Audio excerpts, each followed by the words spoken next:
Welcome back. US and China have announced plans to hold their first high-level trade talks since US President Donald Trump released sweeping tariffs. It's widely seen as the first real effort to tackle a trade war threatening to upend the global economic order. US Treasury Secretary Scott Bessent and US Trade Representative Jamieson Greer will meet Chinese Vice Premier He Lifeng alongside a delegation in Switzerland this weekend. Ahead of talks, China has reiterated it will stand by its opposition to America's tariffs and, I quote, defend justice. 这次的会谈是应美方的请求举行的，中方坚决反对美国滥施关税，这一立场没有任何变化。同时，我们也多次说过，中方对对话持开放态度，但任何对话都必须建立在平等、尊重、互惠的基础上。And for more, Simon Marks joins us live now from Washington, D.C. Now, Simon, how could we see the talks play out? And what could Washington bring as a bargaining chip to these talks?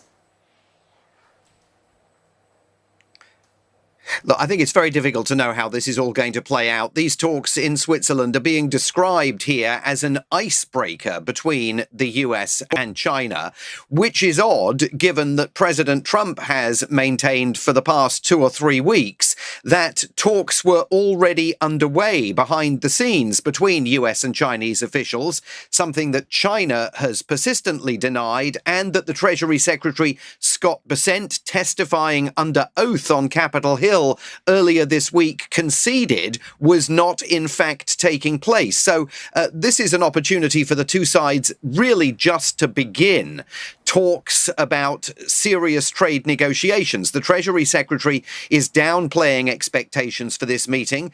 He says this is just the start. There isn't going to be some announcement of a huge trade deal and an agreement to drop tariffs coming out of these early stage conversations. But he is talking about the possibility of de-escalation, the possibility that China might, for example, agree to some kind of tougher action to limit the arrival of fentanyl precursors here in the United States, and America might agree to give something on tariffs. But all of this will really depend on the character of the meeting that takes place and the extent to which the Treasury Secretary, who's going to be at this meeting, really thinks that he's got Donald Trump backing him up here in Washington, because the fear on the part of those American negotiators could well be that with one posting on his social media account, Donald Trump undoes whatever limited progress might be made.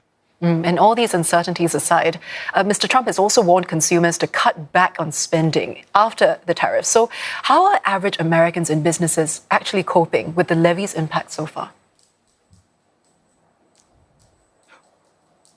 Well, the messaging is confusing because on the one hand, Donald Trump, of course, declared Liberation Day when he unveiled his tariffs and really began the serious-minded trade war with China. He's talked about creating a new golden age in America. But on the other hand, he and others in his inner circle are saying to Americans, when Christmas comes around, you're not going to be able to give the kids quite as many toys as you did last year, and the toys are going to cost more money.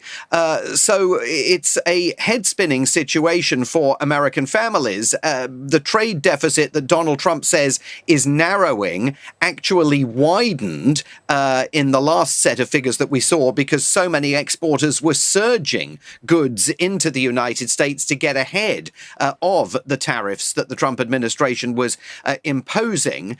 And we've seen, for example, the toy manufacturer Mattel, which makes the iconic Barbie character, saying that they simply think this is all going to lead to higher prices, and they don't see any indication that toy manufacture is moving to the US as President Trump has promised.